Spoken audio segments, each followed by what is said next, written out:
Hi hello welcome back to my channel only for queen bees. இந்த வீடியோவில் நம்ம எதை பற்றி பார்க்க போகிறோன்னா, பெண்களுக்கு ஏன் அதிகமான வன்கொடுமைகள் நடக்கிறது அதை தான் பற்றி பார்க்க போகிறோம். இப்போ உள்ள காலகட்டத்தில் பெண்களுக்கு எதிரான வன்கொடுமைகள் ரொம்ப அதிகமாக நடக்குது. அது போக ஆணவ கொலைகளும் ஒன்று ஒன்றா நடக்குது. அதை பற்றி நம்ம அதுக்கு என்னெல்லாம் அது தடுக்கிறதுக்கு நம்ம என்னெல்லாம் பண்ணிக்கிடலாம், பெண்களாகிய நம்மளை என்னெல்லாம் வச்சுக்கிடலாம், எப்படி நம்மளை பாதுகாத்துக்கிடலாங்கிறது தான் இந்த வீடியோ. என்னெல்லாம் இருக்குதுன்னு சொல்லிட்டு இந்த வீடியோக்குள்ளே போகலாம். இன்னும் அடுத்தடுத்து வர்ற விஷயத்துக்காக நீங்கள் என்னோடய சேனலை சப்ஸ்கிரைப் பண்ணி வச்சுக்கோங்க, சரியா? இப்போது வாங்க வீடியோக்குள்ளே போகலாம். ஏதாவது ஒரு பொது இடங்களுக்கோ அல்லது ஃபங்க்ஷன் வீடுக்கோ செல்லும்போது அடுத்தவர் பார்வை நம் மீது படும்படி நடந்து கொள்ளக்கூடாது. அதாவது நம்ம ஃபேமிலி ஃபங்க்ஷனாகவே தான் இருக்கும். ஆனால் நம்ம ஒரு இடத்துல உட்கார மாட்டோம், எந்திரிச்சு அங்கே எங்கேயும் ஓடுவோம், இது பண்ணுவோம். 4 பேர் வருவாங்க, யார்கிட்ட நம்ம சொந்தக்காரங்க நம்மளை தப்பாக நினைக்க மாட்டாங்க. ஆனால் எந்த இடத்துல எப்படி போகணுமோ அப்படி போய்க்கிடணும். ஒரு இடத்துல இருந்துக்கணும். அடுத்தவங்களோட பார்வை நம்ம மேலே படுற மாதிரி நம்ம நடந்துக்கிடக்கூடாது. நம்மளோட அழகை ரசிக்கிறதுக்கு நம்ம வீட்டில் நம்ம அப்பா அம்மா நம்ம வீட்டுக்காரர் இருப்பாங்க.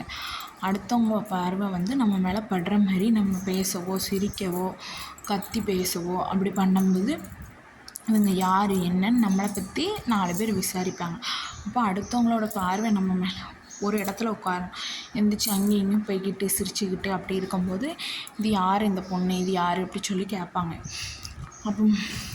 அப்போ அடுத்தவங்களோட பார்வை நம்ம மேலே படக்கூடாது. அப்புறம் எந்தெந்த இடத்தில் நம்மளோட உணர்ச்சிகளை வெளிப்படுத்தணுமோ அங்கே வெளிப்படுத்தணும். அதாவது சிலவங்க ஒரு இடத்துல அழுதுருவாங்க டக்குன்னு, சிலவங்க கோவப்படுவாங்க, யார் அந்த பொண்ணு இப்படி பேசுது அப்படின்னு.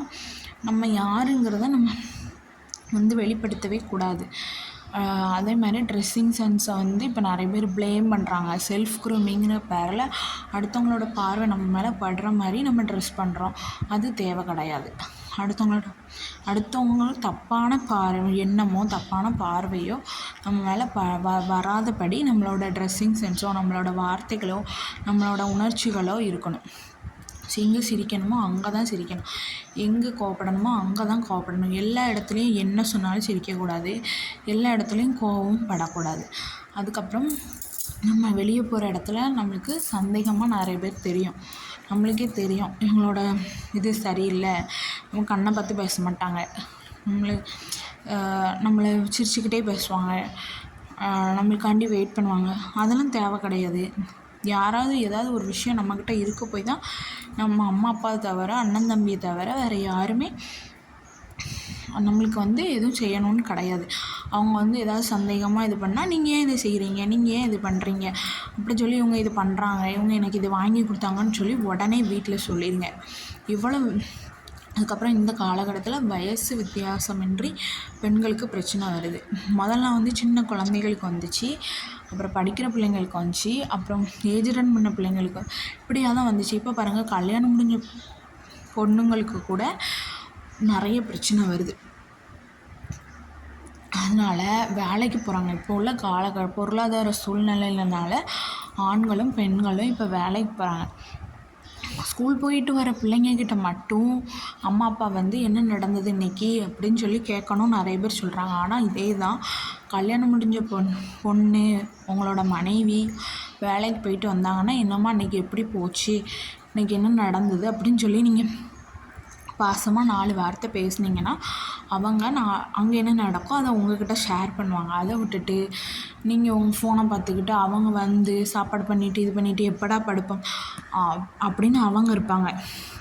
நீங்கள் ஃபோனை பார்த்துட்டு வச்சுட்டு நீங்கள் ஒரு இது இருப்பீங்க. அப்போது நீங்கள் ஒரு ட்ராக்கில் போயிடுவீங்க, அவங்க ஒரு ட்ராக்கில் போயிடுவாங்க. அவங்க இதை உங்கள்கிட்ட சொல்லலாமான்னு நினைப்பாங்க, இவங்க கிட்ட சொன்னால் இது சரியாக வருமானு நினைப்பாங்க. அதனால் தினமும் ஒரு மாடியிலையோ எங்கேயோ ஒரு 5 நிமிஷம் தனியாக டைம் ஸ்பெண்ட் பண்ணி உனக்கு எதுவும் பிரச்சனை இருக்கா, உனக்கு உடம்பு எதுவும் முடியலையா அப்படி சொல்லி நீங்கள் இல்லாட்டாலும் பிரச்சனை இல்லை, அவங்களுக்கு எதுவும் பிரச்சனை இல்லாட்டாலும் நீங்கள் எப்படிலாம் கேட்டிங்கன்னா அவங்க உங்கள்கிட்ட அவங்களுக்குள்ள இடையூறான வெளியே வேறு யார்கிட்டையும் பகிர முடியாத விஷயங்களை கூட உங்கள்கிட்ட பகிர்ந்துக்கிடுவாங்க. அதுக்கப்புறம் இன்னும் நிறைய விஷயத்த தெரிஞ்சுக்கிறதுக்கு நம்மளோட சேனலை சப்ஸ்கிரைப் பண்ணிடுங்க. அதுக்கப்புறம் ரொம்ப கவனமாக இருங்க. பெண்கள் இந்த காலகட்டத்தில் வெளியில் போகிறதோ இது பண்ணுறதோ எதுனாலும் நம்ம பாதுகாப்பு நம்ம கையில் இருக்குது. அதுக்கு மேலே இப்போ நிறைய விஷயம் நான் கேள்விப்படுறது ஆண்டவன் செயல். அது நம்மளோட விதி அப்படிதான்னா விதி அப்படி தான். ஆனால் நம்மளால் எவ்வளோ நம்மளை பாதுகாத்துக்க முடியுமோ பாதுகாத்துக்கோங்க. தேங்க்ஸ் ஃபார் வாட்சிங்.